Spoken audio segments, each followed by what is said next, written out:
সাতক্ষীরা খুলনা মহাসড়কে বিনের পোতা এলাকায় বাসের ধাক্কায় এক ইজি বাইক চালক নিহত হয়েছেন। শুক্রবার দুপুরে এই দুর্ঘটনা ঘটে।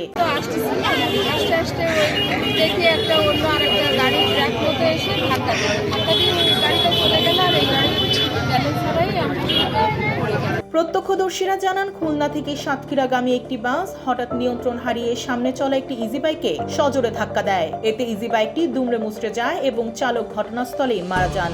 ইজি বাইকে থাকা যাত্রীসহ অন্তত 15 জন আহত হয়েছেন। আহতদের সাতক্ষীরা সদর হাসপাতালে ভর্তি করা হয়েছে। সাতক্ষীরা সদর থানার ওসি জানান, বাস ইজি বাইক সংঘর্ষে অনেকেই আহত হয়েছেন। দৃঢ় বন্ধনের আস্থায় শক্তিশালী স্টিলের আরেকটি নাম জেডএসআরএম। তবে তাৎক্ষণিকভাবে নিহতের সঠিক সংখ্যা নিশ্চিত করা সম্ভব হয়নি। দুর্ঘটনার পর মহাসড়কে কিছু সময়ের জন্য যান চলাচল ব্যাহত হয়। পরে পুলিশ গিয়ে পরিস্থিতি নিয়ন্ত্রণে আনেন এবং যান চলাচল স্বাভাবিক করে। ডেস্ক রিপোর্ট, জয় দিন।